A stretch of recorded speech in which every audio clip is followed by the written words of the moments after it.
Baik, krisis berganda yang disaksikan dunia bermula dengan penularan COVID-19 sehingga membawa kepada perang di Ukraine yang mencetuskan lonjakan inflasi khususnya di negara maju. Menyaksikan banyak negara terpaksa mengambil langkah drastik untuk meningkatkan kadar faedah. Malaysia juga tidak terkecuali dengan alasan ekonomi kita semakin pulih pada ketika ini. Nina Rozman ada perincian negara mana yang meningkatkan kadar faedah dan negara mana yang mengekalkan atau memotong kadar faedah. Silakan Nina.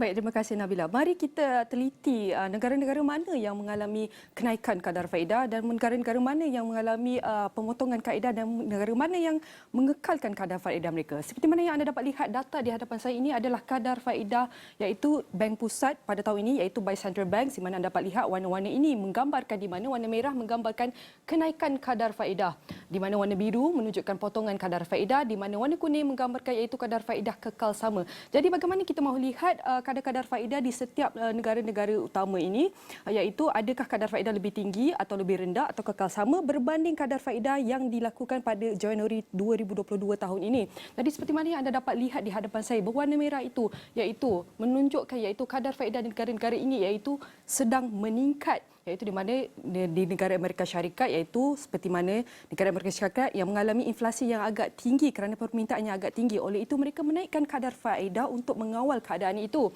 Termasuk juga dengan di Malaysia iaitu Australia, di mana Malaysia juga menaikkan kadar faedah sendiri ini kerana kita betul-betul buka banyak semula ekonomi dengan ekonomi mula pulih semula dengan pembukaan sektor-sektor dan industri, di mana kita perlu menaikkan kadar faedah untuk mengimbangi pertumbuhan ekonomi ini, di mana di Malaysia dengan Australia telah menaikkan kadar faedah. Jadi mari kita saksikan negara-negara mana yang mengalami potongan kadar faedah oleh Bank Pusat, di mana kita dapat lihat iaitu di Rusia sendiri itu warna biru, termasuk dengan China, di mana Rusia iaitu sedang iaitu mengalami peperangan yang berterusan iaitu di antara Rusia dan Ukraine yang telah menyebabkan gangguan bekalan global, iaitu di mana banyak sekatan iaitu minyak, bekalan gas dan juga bekalan makanan dan inflasi makan yang telah menyebabkan kadar faedah mereka diturunkan buat ketika ini, termasuk juga dengan banyak-banyak negara yang telah memboikot negara Rusia pada ketika ini, termasuk juga negara China, di mana negara China iaitu ekonomi itu tidak begitu rancak kerana mereka mengamalkan polisi itu zero policy COVID, di mana perniagaan ekonomi tidak begitu rancak kerana mereka iaitu polisi yang agak strict sedikit untuk meneruskan operasi ataupun pertumbuhan ekonomi di China. Jadi ini adalah antara yang anda dapat lihat negara-negara mana yang mengalami kenaikan dan potongan iaitu kadar faedah oleh Bank Pusat itu sendiri.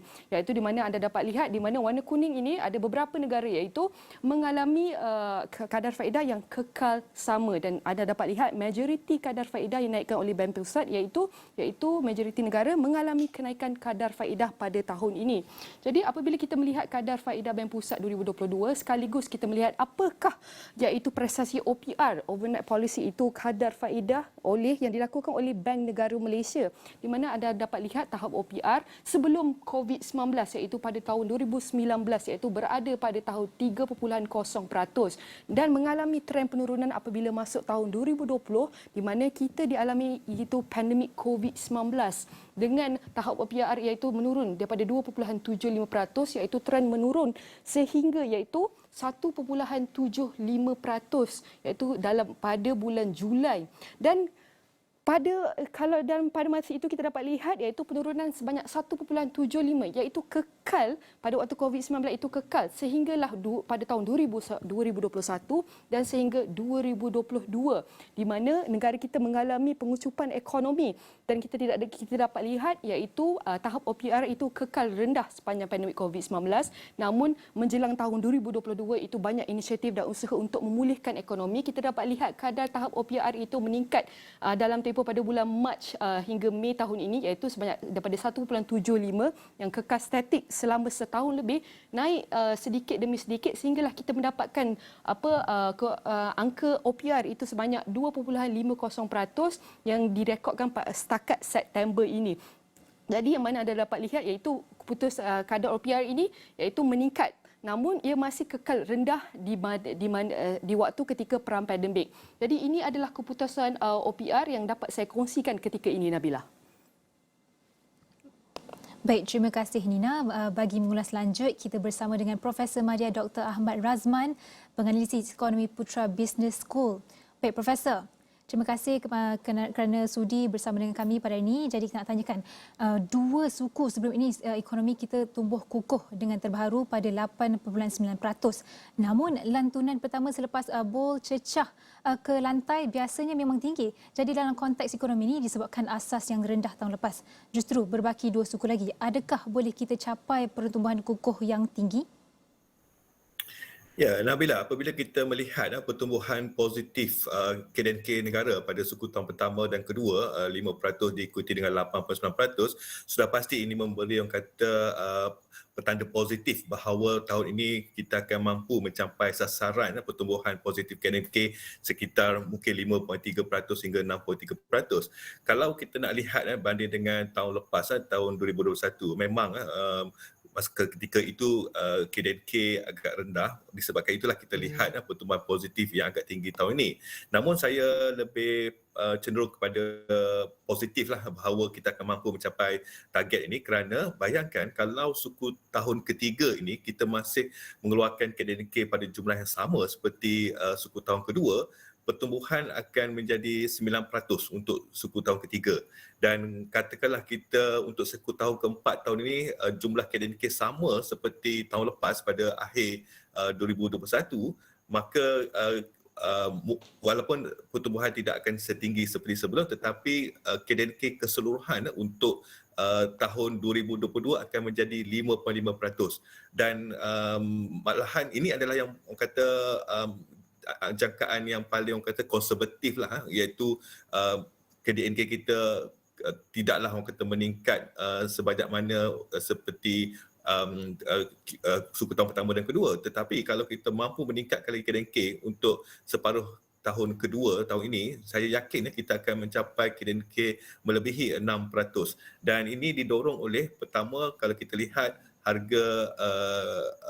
harga minyak Brent masih lagi sekitar $90 walaupun dah turun sikit daripada $100, dan walaupun kita lihat crude palm oil atau harga minyak sawit sekarang dah jatuh ke 3,500 berbanding melebihi 4,000 sebelum ini, namun ada petanda bahawa kedua-dua harga komoditi ini akan menunjukkan peningkatan untuk sehingga akhir tahun ini, didorong oleh orang kata situasi geopolitik yang berlaku di peringkat global. Dan juga pada masa sama kita lihat volume ekspor kita masih mencatatkan pertumbuhan 2 digit untuk beberapa bulan kebelakangan ini. Di sinilah saya lihat ada orang kata pendorong kepada pertumbuhan K&K lebih positif untuk sehingga akhir tahun ini. Betul tu doktor. Kalau kita lihat rata-rata ekonomi data sekarang menunjukkan angka-angka positif, termasuklah kadar pengangguran yang kita lihat di paras penurunan ke sebanyak 3.7% pada bulan Julai. Namun penganalisis mensifatkan pemulihan pekerjaan ini agak perlahan berbanding di waktu-waktu ketika Malaysia mengalami krisis-krisis yang lain yang pernah Malaysia lalui. Jadi kita dapat lihat contohnya pengangguran belia di mana 25 hingga 34 tahun masih tinggi. Jadi adakah situasi ini akan menjejaskan menjejaskan prospek pertumbuhan penggunaan swasta, doktor? Memang ada sedikit orang kata kebimbangan lah. Adakah kita mampu memastikan kadar pengangguran berterusan menurun, dan juga adakah kita mampu maintain, mengekalkan momentum pertumbuhan positif ini hingga tahun hadapan. Disebabkan itulah amat penting untuk kerajaan memastikan pada bulan depan kita akan melihat pembentangan bajet 2023 yang saya lihat merupakan satu orang kata peluang untuk kerajaan memastikan momentum ini kekal ke arah pertumbuhan yang lebih positif. Fokus sudah tentunya untuk memastikan kadar pengangguran kekal rendah, dan juga memastikan bahawa tidak ada golongan yang tertinggal dalam ketika kita dalam proses pemulihan ini, kerana kita masih belum lagi mampu menangani sepenuhnya kos sara hidup yang tinggi, kadar inflasi yang semakin meningkat, dan yang lebih orang kata mungkin menjadi memainkan peranan yang lebih besar apabila kita lihat situasi ekonomi global, walaupun setengah negara menunjukkan akan berlaku kemelesetan seperti di Amerika Syarikat dah berlaku technical recession, dan Amerika Syarikat merupakan orang kata rakan kongsi dagang yang utama, tetapi kita yakin unjuran di rantau Asia ini masih orang kata bersifat positif, dan semua ini harus diambil kira dalam membentangkan bajet 2023 itu supaya ianya orang kata tidak akan membantutkan usaha pemulihan ekonomi, tetapi pada masa yang sama memastikan negara kita terus berdaya saing dan rakyat dan peniaga kita mampu meneroka peluang pendapatan pekerjaan yang memberi orang kata impak serta pendapatan yang lebih tinggi untuk tahun hadapan. Doktor, adakah 3% ni adalah norma baru untuk inflasi berbanding standard 2% sebelum ini? Okey, kalau kita lihat inflasi ni dia betul-betul tertakluk kepada intervensi daripada dua entiti. Pertama daripada Bank Negara Malaysia yang menggunakan intervensi dari segi monetary, menaikkan kadar OPR, dan juga intervensi daripada Kerajaan Persekutuan, fiskal intervensi yang mengenakan subsidi dan sekaligus meletakkan harga kawalan untuk barangan asas dan perkhidmatan. Dan kadar kenaikan inflasi ini memang bergantung sepenuhnya kepada kedua-dua intervensi ini. Jika kerajaan meneruskan subsidi secara pukal untuk tahun hadapan, maka kadar 3 hingga 4% ini kemungkinan besar akan menjadi normal, tetapi ini akan memberi beban kepada Kerajaan Persekutuan untuk mencari sumber hasil untuk menampung kos subsidi yang asalnya tahun ini anggarannya hanya sekitar 33 bilion, tapi sekarang menghampiri 80 bilion. Dan kalau subsidi secara bersasar diperkenalkan untuk tahun hadapan, kemungkinan harga inflasi, kadar inflasi itu akan lebih meningkat. Oleh itu, saya melihat kemungkinan besar kita tidak akan dapat melihat 2% kadar inflasi itu sebagai kebiasaan, tetapi ia akan lebih ke atas, mungkin sekitar 3-4% untuk tahun ini dan juga tahun hadapan. Baik, terima kasih Profesor Madya Dr. Ahmad Razman, penganalisis ekonomi Putra Business School untuk perkongsian tadi.